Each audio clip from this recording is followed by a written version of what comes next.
ನಿಮ್ ರೀಲ್ ಸುಮ್ನೆ ಹಂಗಂಗೆ ಬಂದ್ಬಿಡಲ್ಲ. You guys plan for it ಹಂಗಾರೆ. So much.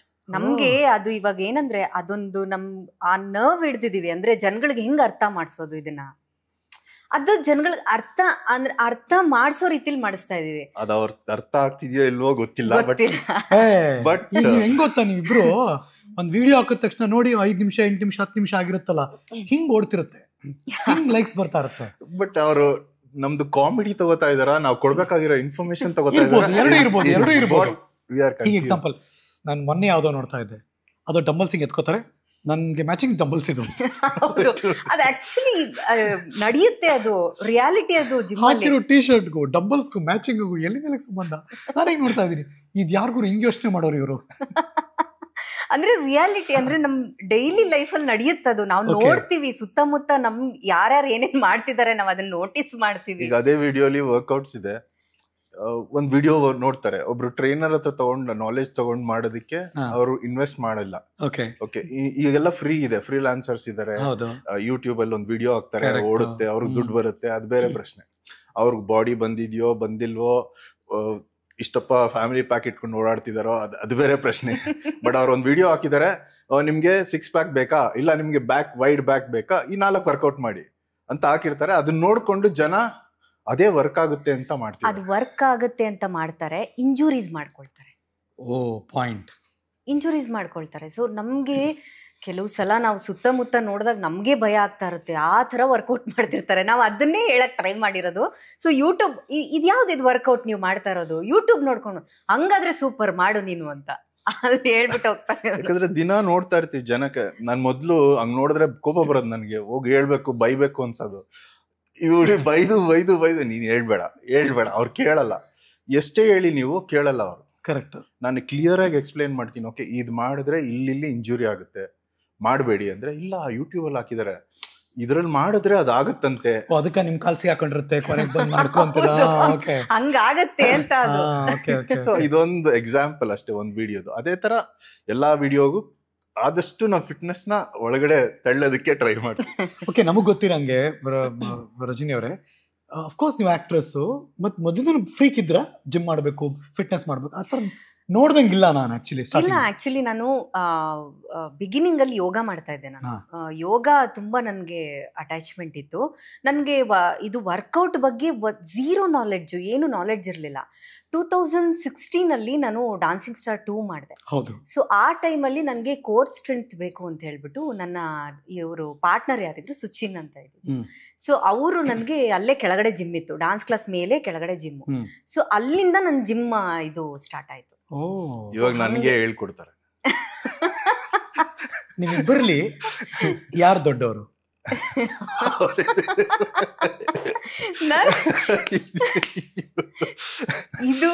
ಇದು ಆಕ್ಚುಲಿ ಚೆನ್ನಾಗಿರೋದು. ಇದು ಆಕ್ಚುಲಿ ಚೆನ್ನಾಗಿರೋದು. ಸಕ್ಕತ್ತಲ್ಲ. ಅವರಂತೂ ಸೋಲಲ್ಲ ಬಿಡಿ. ಅವನೇ ದೊಡ್ಡ, ನಾನ್ ಚಿಕ್ಕವಳು. ಅವ್ರಿಗೆ ತುಂಬಾ ಜನ ಹೇಳ್ತಾರೆ, ಏನು ಎಷ್ಟಿರ್ಬೋದು ಏಜು ಅಂತ ಕೇಳಿದಾಗ ಒಂದು 28 ಇರ್ಬೋದಾ. ಮಮ್ಮಿ ನಾನ್ 16, ಇವನು 16 ಅಂತಿರ್ತಾನೆ. ನನ್ಗೆ ಅದೇ ನಗು ಬರೋದು. ಹ್ಞೂ ಕಣ, ಹೌದು ನೀನ್ 16 ಅಲ್ಲ, ಇನ್ನೂ ತೊಟ್ಲಲ್ಲಿದ್ಯಾ ಬಿಡು ಅಂತ ಅಂತೀನಿ ನಾನು. ಈ ಕ್ವಶನ್ ರೈಸ್ ಆಗುತ್ತಾ ನಿಮ್ಗೆ? ಕೇಳ್ತಾರ? ಯೂಶಲಿ ಕೇಳ್ತಾರೆ, ಸುಮಾರು ಜನ ಹೋದ್ ಕಡೆ ಎಲ್ಲ ಕೇಳ್ತಾರೆ. ಬೇಸಿಕ್ಲಿ ಅದೇ ಮಮ್ಮಿ ಮಗ ಅಂತ ಬರುತ್ತಲ್ಲ, ಅಲ್ಲಿ ಬಂದಾಗ. ಬಟ್ ಅವ್ರ ಅಮ್ಮನ್ ತರ ಕಾಣಿಸ್ತಾರ? ರಜನಿನ ಯಾರು ಹೇಳ್ಬೇಕು? ನಾನು ಅದನ್ನೇ ಹೇಳಿದ್ದು, ಯಾವ ರೀತಿ ಮೆಂಟಾಲಿಟೀಸ್ ಇದೆ ಅನ್ನೋದನ್ನ ಯೋಚನೆ ಮಾಡ್ಬೇಕು. ಹೆಂಗೆ, ಹೌ ಕಮ್. ಬಟ್ ಆಮೇಲೆ ಯೋಚನೆ ಮಾಡ್ತಿರ್ತಾರೆ, ಗುರು ಇವರು ಸಂತೂರ್ ಮಮ್ಮಿ ಇದ್ರು ಇರ್ಬೋದಾ? ಪ್ರತಿ ದಿನ ನಮ್ಗೆ ಒಂದಲ್ಲ ಎರಡು ಆ ಥರ ಕಮೆಂಟ್ಸ್ ಇದ್ದೇ ಇರುತ್ತೆ. ಹೆಂಗೆ ಅಮ್ಮ ಮಗನ ನೀವು, ಅಮ್ಮ ಮಗನ ಅಂತ ಕ್ವಶನ್ ಮಾರ್ಕ್ ಇದ್ದೇ ಇರುತ್ತೆ. ಹೇಳಿ ಸುಸ್ತಾಗ್ಬಿಟ್ಟಿದೆ ಈಗ, ಹಂಗಾಗಿ ಅದಕ್ಕೆ ಈಗೇನು ಆನ್ಸರೇ ಮಾಡಕ್ ಹೋಗಲ್ಲ. ಓಕೆ, ಆನ್ ಹರಿಕಥೆ, ರಜನಿ ಮತ್ತು ಅರುಣ್ ಗೌಡ ಇಬ್ರು ಕ್ಲಾರಿಫಿಕೇಶನ್ ಕೊಡ್ತಾ ಇದಾರೆ, ನೀವಿಬ್ರು ಅಮ್ಮ ಮಗನ? ಇಲ್ಲ, ಅಮ್ಮ ಮಗ ಅಲ್ಲ, ಬಟ್ ಇವಳು ನನ್ನ ಮಮ್ಮಿ. ಇದು ಚೆನ್ನಾಗಿರೋದು. ಅಮ್ಮ ಮಗ ಅಲ್ಲ, ಬಟ್ ಇವ್ರು ನಮ್ಮ mummy. Operation is success, patient is dead. ಈ ಲಾಜಿಕ್ ಚೆನ್ನಾಗಿದೆ. Nice, very nice. ಅಂದ್ರೆ ಪ್ರತಿಯೊಬ್ಬರದು ಈ ಕಾಂಟೆಂಟ್ ಹುಡುಕಾಟ ಎಲ್ಲರದು ಇರುತ್ತೆ ಯಾವಾಗಲೂ ಅಷ್ಟೇ. ವೆರೈಟಿ ಕೊಡೋ ಪ್ರಯತ್ನ ಮಾಡ್ತಿರ್ತಾರೆ. ಬೇರೆಯವ್ರು ಯಾರು ಮಾಡಬಾರ್ದು, ನಮ್ದೇನೊಂದು ಯೂನಿಕ್ನೆಸ್ ಇರಬೇಕು ಅನ್ನೋದು ಯೋಚನೆ ಇರುತ್ತೆ. Being a star Rajini, not that easy ಈ ಥರ ಅಡಾಪ್ಟ್ ಆಗೋದು. ಬಿಕಾಸ್ ನೀವೊಬ್ರು ಕಲಾವಿದೆ, ಪಾತ್ರಗಳ ಒಳಗೆ ಹಿಡಿದು ಅಭಿನಯಿಸೋರು, ಒಂದು ಸೆಲೆಬ್ರಿಟಿ ಸ್ಟೇಟಸ್, ಒಂದು ರೆಕಗ್ನಿಷನ್, ಒಂದು ಐಬಾಲ್ ಕ್ಯಾಚ್ ಯಾವಾಗ್ಲೂ ನಿಮ್ ಕಡೆ ಇದ್ದೇ ಇರುತ್ತೆ. Whether you dance, whether you go shopping, ಅಲ್ಲೆಲ್ಲೋ ಹೋಗ್ಲಿ ಅಂತ. ಇದಕ್ಕೆ ಅಡಾಪ್ಟ್ ಆಗೋದಕ್ಕೆ ಟೈಮ್ ತಗೊಂಡ್ರ ಅಥವಾ ಸುಮ್ಮ ಹಂಗೆ ಆಗೋಯ್ತು ಅಂತಾನ? ಇಲ್ಲ, ಜರ್ನಿ ಏನದ, ಟ್ರಾನ್ಸಿಷನ್ ಏನದು ಅಂದ್ರೆ ಏನಾಯ್ತಂದ್ರೆ ಸೋಷಿಯಲ್ ಮೀಡಿಯಾ ಸಿಕ್ಕಾಪಟ್ಟೆ ಬೂಮ್ ಆಗಿದೆ. ಅದು ಒಂದು ತಲೆಯಲ್ಲಿತ್ತು ನನಗೆ. ಆಮೇಲೆ ಆರ್ಟಿಸ್ಟ್ಗಳಿಗೆ ಇತ್ತೀಚಿನ ದಿನಗಳಲ್ಲಿ ಆರ್ಟಿಸ್ಟ್ಗಳು ಆಕ್ಟಿವ್ ಇರೋದು ತುಂಬಾ ಕಡಿಮೆ. ಎಲ್ಲೋ ತುಂಬಾ ಅಂದ್ರೆ ಬೆರಳೆಣಿಕೆಯಷ್ಟು ಆರ್ಟಿಸ್ಟ್ಗಳು ಮಾತ್ರ ಆಕ್ಟಿವ್ ಇರೋದು ಇನ್ಸ್ಟಾಗ್ರಾಮ್ ಅಲ್ಲಿ, ನಾವು ನೋಡಿರೋ ತರ, ನೀವು ನೋಡಿರೋ ತರ.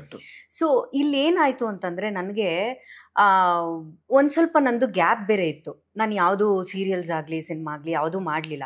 ಸೊ ಆ ಟೈಮಲ್ಲಿ ಏನ್ ಮಾಡೋದು ಅಂತ ಯೋಚನೆ ಮಾಡಿದಾಗ, ಸೊ ನಾನು ಅರುಣ್ ಜೊತೆಲಿ ಈ ವಿಡಿಯೋ ಸ್ಟಾರ್ಟ್ ಮಾಡಿದಾಗ ಸುಮ್ಮನೆ ಮಾಡೋಣ, ಒಂದು ಟ್ರಯಲ್ ಹೊಡಿಯೋಣ ಅಂತ ಹೇಳ್ಬಿಟ್ಟು ಮಾಡಿ. ನಿಮಗೆ ಫ್ಯಾನ್ ಬೇಸ್ ಇದ್ರು, ಬಿಕಾಸ್ ವೆರಿ ಗುಡ್ ಡ್ಯಾನ್ಸರ್, ಅವ್ರು ತುಂಬಾ ಚಂದ ಡ್ಯಾನ್ಸ್ ಮಾಡ್ತಾರೆ, ಅದಕ್ಕೂ ಮಿಲಿಯನ್ಸ್ ಹೌದು. ನನ್ಗೆ ಈಗ್ಲೂ ಕೂಡ ನಾನು ಡಾನ್ಸ್ ಎಲ್ಲ ವಿಡಿಯೋಸ್ ಹಾಕ್ದಾಗ ಮಿಲಿಯನ್ಸ್ ಬಂದೇ ಬರುತ್ತೆ. ಅವ್ರು ಮಳೆಯಲ್ಲಿ ಮಾಡ್ಲಿ, ಬೆಟ್ಟದ ಮೇಲೆ ಮಾಡ್ಲಿ, ಇನ್ನೆಲ್ಲೋ ಅವ್ರು ಏನೇನೋ ಮಾಡ್ತಿರ್ತಾರೆ.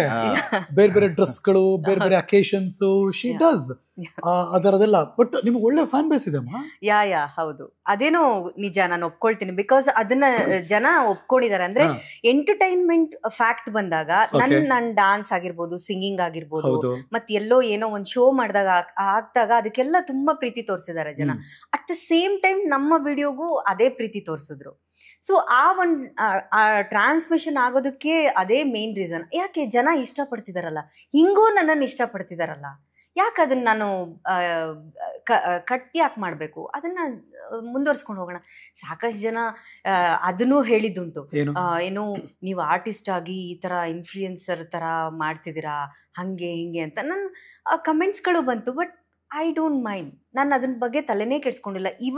ಇವತ್ತು ಟ್ರೆಂಡಲ್ಲಿರೋದು ಏನು ವಿಷಯ ಅಂತಂದರೆ, ಇವತ್ತು ಎಷ್ಟೋ ಜನ ಆರ್ಟಿಸ್ಟ್ಗಳು ಸೆಲೆಕ್ಟ್ ಆಗ್ತಿರೋದು, ಫಾಲೋವರ್ಸ್ ಇದ್ದಾರೆ, ರೀಲ್ಸ್ ಮಾಡ್ತಾರೆ ಅನ್ನೋ ವಿಚಾರಕ್ಕೆ ಎಷ್ಟೋ ಜನಗಳು ಇವತ್ತು ಇಂಡಸ್ಟ್ರಿಯಲ್ಲಿ ಸ್ಟಾರ್ಟ್ ಮಾಡಿದ್ದಾರೆ. ಅದನ್ನು ನಾವು ನೋಡ್ತಾ ಇದ್ದೀವಿ. But artist social media influence ಆಗಬಾರ್ದು, ತಪ್ಪಾ? ಯಾಕೆ, ಏನ್ ತಪ್ಪದ್ರಲ್ಲಿ, ಏನ್ ತಪ್ಪಿದೆ? ಅಂದ್ರೆ ಅವರು ಒಂದ್ ಲೆವೆಲ್ ಇಂದ ಡೌನ್ ಬರೋ ತರ ಅವ್ರ ಲೆಕ್ಕದಲ್ಲಿ. ಬಟ್ ಆರ್ಟಿಸ್ಟ್, ಒಬ್ಬ ಕಲಾವಿದೆ ಅಥವಾ ಕಲಾವಿದ ಸೋಷಿಯಲ್ ಮೀಡಿಯಾ ಇನ್ಫ್ಲೂಯೆನ್ಸರ್ ಆಗೋದು ಅವ್ರನ್ನ ಡೌನ್ ಸೈಜ್ ಮಾಡ್ಕೊಂಡಂಗ ಇಲ್ವಲ್ಲ? ಜನದ ಮೆಂಟಾಲಿಟಿ. ಈಗ ನಾವು ಥಿಯೇಟರ್ ಮಾಡುವಾಗ ಅದೇ ಬೇಸಿಕ್ಲಿ ನಾವು ಥಿಯೇಟರ್ ಶೋಸ್ ಮಾಡುವಾಗ ರಂಗಶಂಕರ ಸಂಕೇತಲ್ಲಿ ಇದ್ದಿದ್ದು. ಸೊ ಅವಾಗ your like, oh my goodness, ರಂಗಶಂಕರದಲ್ಲಿದ್ರಿ, ಸಂಕೇತ್ ಗ್ರೂಪ್ ಅಲ್ಲಿ ಇದ್ರಿ. ಸೂರಿ ಸರ್ ಮಾಡಿದ್ರು sir. Sanketh is a big name sir. Kannada film ಇಂಡಸ್ಟ್ರಿಲಿ ಸಂಕೇತ್ ಶುರು ಮಾಡಿದವರು, ಸಂಕೇತ್ ನಡೆಸಿದವರು. ಮಾರಿಕಾಡು ಅಲ್ಲಿ ಮಾಡಿದ್ದು ನಾನು ಆಕ್ಚುಲಿ ಸಂಕೇತ್. ಕನ್ನಡ ರಂಗಭೂಮಿಯ ಇತಿಹಾಸದಲ್ಲಿ ಒಂದು ದೊಡ್ಡ ಮೈಲುಗಲ್ಲನ್ನು ಸೃಷ್ಟಿ ಮಾಡಿದಂತಹ ಹೆಸರುಗಳಿವೆಲ್ಲ. ಸಂಕೇತ ಆಗಲಿ, ರಂಗಶಂಕರ ಆಗಲಿ, ಅದರ product mister Arun Gowda. Next time ಸಿಕ್ಕರೆ ಬರೀ ಜಿಮ್ ಅನ್ಬೇಡಿ ಸರ್, ನೀವು ಯಾಕೆ ಆಕ್ಟ್ ಮಾಡ್ತಿಲ್ಲ ಅಂತ ಕೇಳಿ. ಸೊ ಇಲ್ಲಿಂದ ಎಸ್ಟಾಬ್ಲಿಷ್ ಆಗ್ತಾ ಇದೆ. ಸೊ ಅದು ಅವಾಗ ಏನಾಗ್ತಿತ್ತು ಅಂದ್ರೆ ಥಿಯೇಟರ್ ಮಾಡ್ತಿದ್ರು ಶೋ. ಮತ್ತೆ ಬೀದಿ ನಾಟಕ ಬರೋದು ಬೇಸಿಕ್ಲಿ. ಹೌದು, ಅಂದ್ರೆ ಒಂದ್ ಕಾನ್ಸೆಪ್ಟ್ ತಗೊಂಡು, ಇವಾಗ ಆರ್ಟಿಸಮ್ ಆತರ ಒಂದ್ ಕಾನ್ಸೆಪ್ಟ್ ತಗೊಂಡು ನಾವು ಹೋಗಿ ಬಸ್ ಸ್ಟಾಪ್ಸ್ ಅಲ್ಲೆಲ್ಲ ಹೋಗಿ ಎನಾಕ್ಟ್ ಮಾಡ್ಬೇಕಾಗಿ. ಸರ್ ಇವಾಗ ನಾವು ಏನ್ ಬೇರೆ ಬೇರೆ ಇನ್ಸ್ಟಾಗ್ರಾಮು, ಫೇಸ್ಬುಕ್ಕು, ಟ್ವಿಟ್ಟರು, ಲಿಂಕ್ಡ್ಇನ್ ಎಲ್ಲ ನೋಡ್ತೀವಿ, ಸೋಷಿಯಲ್ ಮೀಡಿಯಾ ನೋಡ್ತೀವಲ್ಲ, ಅವಾಗ ರೋಡಲ್ಲಿ ಬೀದಿ ನಾಟಕ ಇಸ್ ಸೋಷಿಯಲ್ ಮೀಡಿಯಾನೇ. ಅದು ಅವಾಗ ಒಂದು ಆಕ್ಟ್ ನಾನ್ ಮಾಡಿ ಜನಕ್ಕೆ ಒಳ್ಳೇದು ಹೇಳೋದೇ ಅದೇ ಅದು. ಸೊ ಆತರ ಮಾಡುವಾಗ ಬೀದಿ ನಾಟಕ ನನಗೆ ಸ್ವಲ್ಪ ಒಂಥರ ಶೈ. ಥಿಯೇಟರ್ ಆದ್ರೆ ಗೊತ್ತಾಗಲ್ಲ, ಯಾಕಂದ್ರೆ ಫುಲ್ ಡಾರ್ಕ್ ಇರುತ್ತೆ, ನಿನ್ ಇದ್ರಲ್ಲಿ ವೈಬಲ್ ನೀನ್ ಇರ್ತೀಯ, ಅದ್ ಗೊತ್ತಾಗಲ್ಲ. ಅಲ್ಲಿ ನೋಡಿದಾಗ ಜನದ ಇಂಟ್ರಾಕ್ಷನ್ ಎಲ್ಲಿರುತ್ತೆ ಅಂದ್ರೆ ಇಲ್ಲೇ ಇರುತ್ತೆ, ಇಲ್ಲಿರುತ್ತೆ. ಸೊ ಹೆಂಗ್ ಆಕ್ಟ್ ಮಾಡೋದು ನನಗೆ ಭಯ ಆಗ್ತಿದೆ ಅಂತ ಹೇಳಿದೆ ನಮ್ಮ ಡೈರೆಕ್ಟ್ರಿಗೆ. ಅವಾಗ ಅವರು, ನಿಂಗೊಂದು ವಿಷಯ ಗೊತ್ತಾ, ಶಂಕರ್ ನಾಗ್ ಅವರು ಎಷ್ಟು ದೊಡ್ಡ ಆಕ್ಟರು, ಎಷ್ಟು ಥಿಯೇಟರ್ ಮಾಡಿದ್ದಾರೆ, ಎಷ್ಟು ಫಿಲಮ್ಸ್ ಮಾಡಿದ್ದಾರೆ. ಇವತ್ತವ್ರಿಗೆ ಬೀದಿ ನಾಟಕ ಕರೆದು ಈ ತರ ಒಂದು ಕಾನ್ಸೆಪ್ಟ್ ಇದೆ ಮಾಡಿ ಅಂದ್ರೆ ಹಿಂದೆ ಮುಂದೆ ನೋಡಲ್ಲ, ಬಂದ್ ಮಾಡ್ತಾರೆ. That is a character of an actor. So you should be ready. You have one audience, doesn't matter. Wherever you are doing, you act. ನಿಮ್ಮ ಪರ್ಫಾರ್ಮೆನ್ಸ್ ನೀವು ಮಾಡಬೇಕು. Yes, if you can impress a person, then you are a very good actor. You don't have to impress the 100 people who are sitting here. So ಆ basic mentality ಜನಕ್ಕೆ ತಗೊಳ್ಳಲ್ಲ. ನಾವು ಒಂದ್ ಕಡೆ ನೋಡಿ, ನಿಮ್ಮಿಬ್ರಿಗೂ ಎಷ್ಟು ಸಾಮ್ಯತೆ ಇದೆ ಅಂತ. ನೀವಿಬ್ರು ಆಕ್ಟಿಂಗ್ ಬ್ಯಾಕ್ ಗ್ರೌಂಡ್ ಇಂದ ಬಂದಿದ್ದೀರಿ ಅಂಡ್ ಅನ್ನೋಯಿಂಗ್ಲಿ ನೀವಿಬ್ರು ಈ ಪೇರ್ ಆಗಿದ್ದೀರಿ, ಸೋಷಿಯಲ್ ಮೀಡಿಯಾ ಇನ್ಫ್ಲೂಯೆನ್ಸಿಂಗ್ ಪೇರ್ ಆಗಿದ್ದೀರಿ. ಬಟ್ ಟೆಲ್ ಮೀ ರಜನಿ, ಒಂದ್ ಕಡೆ ನಿಮ್ಮ ಕಲಾವಿದೆ, ಇನ್ನೊಂದ್ ಕಡೆ ಈ ಸೋಷಿಯಲ್ ಮೀಡಿಯಾ ಪ್ಲಾಟ್ಫಾರ್ಮ್, ತೂಕ ಯಾವ್ದು ಜಾಸ್ತಿ ನಿಮ್ಗೆ? ಎರಡೂ ಇವಾಗ ಒಂಥರ ಎರಡು ಕಣ್ತರ ಆಗಿದೆ ನನಗೆ. ನನ್ಗೆ ಯಾವ್ದನ್ನು ಇವಾಗ ಬಿಟ್ಕೊಡೋದಕ್ಕೆ ರೆಡಿ ಇಲ್ಲ. ಬಿಕಾಸ್ ಒಂದು ಕಡೆ ಜನಗಳನ್ನ ನಗಿಸ್ತಾ ಇದೀವಿ, ಆ ಒಂದು ಹ್ಯಾಪಿನೆಸ್ ಕೊಡ್ತಾ ಇದೀವಿ. ಇವತ್ತಿಗೂ ನಮಗ್ ಕಮೆಂಟ್ಸ್ ಅಲ್ಲಿ ನನ್ಗೆ ಇವತ್ತು ಎಷ್ಟೋ ಸಾಲ ಇದೆ ಮ್ಯಾಮ್, ನಿಮ್ ವಿಡಿಯೋ ನೋಡಿದ ತಕ್ಷಣ ನನಗೆ ಅದೆಲ್ಲ ಮರ್ತೋಗುತ್ತೆ ಅಂತಾನು ನಮಗ್ ಕಮೆಂಟ್ಸ್ಗಳು ಬಂದಿರೋದುಂಟು. ಆ ಥರ ನಾವು ಮನ್ಸನ್ನ ಟಚ್ ಮಾಡ್ತಿದ್ದೀವಿ ಅಂತ ಅಂದಾಗ ಯಾಕೆ ನಾವು ಸೋಷಿಯಲ್ ಮೀಡಿಯಾನ ಅಷ್ಟು ನಾನು ಯಾಕೆ ಬಿಟ್ಕೊಡ್ಬೇಕು ಅನ್ನೋದೊಂದು. ಅದರಿಂದ ಏನೋ ಒಳ್ಳೇದಾಗ್ತಾ ಇದೆ ಅಂತ ಅಂದಾಗ. ಎಷ್ಟು ಸೀರಿಯಲ್ಸ್ ಆಯ್ತು ನಿಮ್ದು ಟೋಟಲ್? ಈಗ ಇದು 4th ಸೀರಿಯಲ್ ನಾನು ಮಾಡಿ. ಸೀರಿಯಲ್ ಮಾಡ್ತಿರೋದಲ್ವಾ? ಯಾವ್ಯಾವುದು? Just name. ಅಮೃತವರ್ಷಿಣಿ, ಅದೇ ದೊಡ್ಡ blockbuster. Okay, blockbuster. ಅದು 1700 ಎಪಿಸೋಡ್ಸ್, 6 years. ಸೊ ಅದಾದ್ಮೇಲೆ ಆತ್ಮಬಂಧನ ಮಾಡಿದೆ. ಸೊ ಅದಾದ್ಮೇಲೆ ಹಿಟ್ಲರ್ ಕಲ್ಯಾಣ. ಕರೆಕ್ಟ್.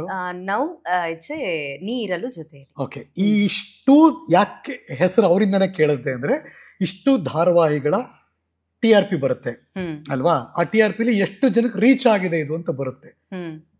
ಅದೊಂದು ಒಂದು ಇಟ್ಕೊಳ್ಳೋಣ ಪಕ್ಕ. ಈ ಸೋಷಿಯಲ್ ಮೀಡಿಯಾ ನೀವಿಬ್ರು ಜಾಯ್ನ್ ಆಗಿ ಎಷ್ಟು ವರ್ಷ ಆಯ್ತು, ಎಷ್ಟು ತಿಂಗಳಾಯ್ತು? 1 year ಆಯ್ತು. 1 year ಆಯ್ತು. 1 year ಆಯ್ತು. 1 yearಲಿ ನಿಮ್ಮ ಡ್ಯಾಶ್ ಬೋರ್ಡ್ ಅಲ್ಲಿ ತೋರಿಸ್ತಿರ್ತಾರೆ, you have reached this percentage of this people ಅಂತ. ಎಷ್ಟು ಅಂತ ನೋಡಿದೀರಾ? ಇಷ್ಟು ಸೀರಿಯಲ್ನ ಇಂಟು 4 times ಇಂಟು 8 times ಹಾಕಿದ್ರೆ ಎಷ್ಟಿದೆಯೋ ಅಷ್ಟು ರೀಚ್ ಆಗಿದ್ದೀರಾ ನೀವು. ಎಸ್, ಹೌದು. ಪೇಜ್ ವಾಚ್ 30 days ನೋಡಿದ್ರೆ 40 million 50 million ಪೇಜ್ ವಾಚ್ ಇರುತ್ತೆ. ಎಕ್ಸಾಕ್ಟ್ಲಿ. ಈ ಸೀರಿಯಲ್ಗಳು ಅಫ್ಕೋರ್ಸ್ ಕನ್ನಡ, ಇದು ಕನ್ನಡದ ಜನತೆಗೆ ರೀಚ್ ಆಯ್ತು. ಆದ್ರೆ ನೀವು ಮಾಡೋ ಎನಾಕ್ಟ್ ಏನಿದೆ, ಅಫ್ಕೋರ್ಸ್ ಭಾಷೆ ಓಕೆ ಇಲ್ಲ ಅಂತಲ್ಲ, ಮಧ್ಯ ಇರುತ್ತೆ. ಬಟ್ ಆದ್ರೆ ಎಷ್ಟೋ ಸರಿ ಭಾಷೆ ಬೇಕಾಗೇ ಇಲ್ಲ. ಲೈಕ್ ಪುಷ್ಪಕ ವಿಮಾನ ತರ ಎಷ್ಟೊಂದು ನೀವು ಮಾಡೋದು, ಅದು ಲ್ಯಾಂಗ್ವೇಜ್ ಅನ್ನ ಕ್ರಾಸ್ ಮಾಡಿ ನೀವು ಅದೇ ತರ ಸೇಮ್ ಒಂದು ವಿಡಿಯೋ, ಅದೇ ಫ್ರಿಡ್ಜ್ ಕರೆಂಟ್ ಹೊಡಿತಾ ಇದೆಯೋ ಇಲ್ವೋ, ಆ ವಿಡಿಯೋ ನಾರ್ತ್ ಅಲ್ಲೆಲ್ಲ ಓಡ್ತಾ ಇದೆ. ಸೊ ಅವ್ರಿಗೆ ನಮ್ಗೆ ಭಾಷೆ ಗೊತ್ತಿಲ್ಲ, ಅಲ್ಲಿ ಏನ್ ಕಮೆಂಟ್ ಆಗ್ತಾರೆ ಅಂದ್ರೆ, ನೀವ್ ಏನ್ ಮಾತಾಡ್ತಿದ್ದೀರಾ ಅಂತ ನಮ್ಗೆ ಗೊತ್ತಾಗ್ತಿಲ್ಲ, ಬಟ್ ಏನ್ ಮಾಡ್ತಿದ್ದೀರಾ ಅಂತ ಗೊತ್ತಾಯ್ತು, ಕಾಮಿಡಿ ಅದು ಅಂತ ನಗ್ತಾ ಇದೀವಿ. See the power of social media. ನಾವು ವಿಡಿಯೋಸ್ ಮಾಡ್ಬೇಕಾದ್ರೂ ಕೂಡ ಅಷ್ಟೇನೆ. ಸೊ ಅದು ಅವ್ರಿಗೆ ಭಾಷೆ ಅರ್ಥ ಆಗದಿದ್ರು ಕೂಡ ಆ ಎನಾಕ್ಟ್ ಅಲ್ಲಿ ಗೊತ್ತಾಗ್ಬೇಕು, ಆ ತರ ನಾವು ಪ್ಲಾನ್ ಮಾಡ್ಕೊಳ್ತೀವಿ. ನೀವು ಪ್ಲಾನ್ ಮಾಡೋದೇ ಆ ತರ? ಈಗ ನೋಡೋಕೆ ಇಷ್ಟು ಚೆನ್ನಾಗಿ ಕಾಣಿಸುತ್ತೆ ವಿಡಿಯೋ, ಮುಂದಗಡೆ ಹಿಂದಗಡೆ ಒಂದು ವಿಡಿಯೋ, ಅದಕ್ಕೆ ನಾವು ಸಬ್ಟೈಟಲ್ಸ್ ಹಾಕಲ್ಲ ಬೇರೆಯವ್ರ ತರ. ಓ ಹಂಗಾದು. ಕಿತ್ತಾಟ ಭಯಂಕರ ಇರುತ್ತೆ ನಿಮ್ಮಿಬ್ರು ಮಧ್ಯೆ. ಒಂದ್ ವಿಡಿಯೋ ಮಾಡ್ಬೇಕು ಅಂದ್ರೆ ತುಂಬಾ ಕಿತ್ತಾಡ್ತೀವಿ. ಅಂದ್ರೆ ನಾನೊಂದು ಒಪಿನಿಯನ್ ಕೊಡ್ತೀನಿ, ಅದನ್ನ ಜಸ್ಟಿಫೈ ಮಾಡ್ತೀನಿ. ಓಕೆ, ನಂದು ಹೇಳ್ತಿರೋದು ಇದು ಸರಿ ಅಂತ, ಅವಳ ಪಾಯಿಂಟ್ ಇಂದ ಇಲ್ಲ ಇದೇ ಸರಿ ಅಂತ. ಆಮೇಲೆ ಫೈನಲಿ ಇಬ್ರು ಕಿತ್ತಾಡಿ ಇಬ್ರಲ್ಲಿ ಒಬ್ರು ಕಾಂಪ್ರಮೈಸ್ ಮಾಡ್ಕೊಂಡು ಹೌದು ಇರ್ಬೋದಲ್ವಾ, ಓಕೆ ಹಂಗೆ ಮಾಡ. ಬಟ್ ಯಾರಾದ್ರೂ 3ನೇ ಪರ್ಸನ್ ಇದಾರಾ ಲೈಕ್ ಒಪಿನಿಯನ್ ಕೇಳಬೇಕು ಅಂತ? ಇಲ್ಲ, he is the editor. So ಅವರೇ ಎಡಿಟಿಂಗ್. ಐ ಡು ಮೈ ಅವರೇ ಎಡಿಟರ್. ಅದಕ್ಕೆ ನಾವ್ ಏನು ಜಾಸ್ತಿ ಮಾತಾಡಂಗೆ ಇಲ್ಲ. ಯಾರಿಗೂ ಕೊಟ್ಟು ಎಡಿಟ್ ಮಾಡಿಸ್ಬೇಕು ಅಂತೆಲ್ಲ ಇಲ್ವೇ ಇಲ್ಲ. ನಾವೇನ್ ವಿಡಿಯೋ ನೋಡ್ತೀವಿ ನೀವೇ ಎಡಿಟ್ ಮಾಡೋದು. I do my editing. ಅಂದ್ರೆ ಬೇಸಿಕ್ಲಿ ನಾನು ಶಾರ್ಟ್ ಮೂವೀಸ್ ಎಲ್ಲ ಮಾಡ್ಬೇಕು ಅಂತ ಟ್ರೈ ಮಾಡಿದೆ ಸ್ಟಾರ್ಟಿಂಗ್ ಅಲ್ಲಿ, ಅದೇ ಥಿಯೇಟರ್ ಆದ್ಮೇಲೆ. ಆಮೇಲೆ ಅದು ವರ್ಕ್ ಆಗ್ಲಿಲ್ಲ ಅನ್ಬಿಟ್ಟು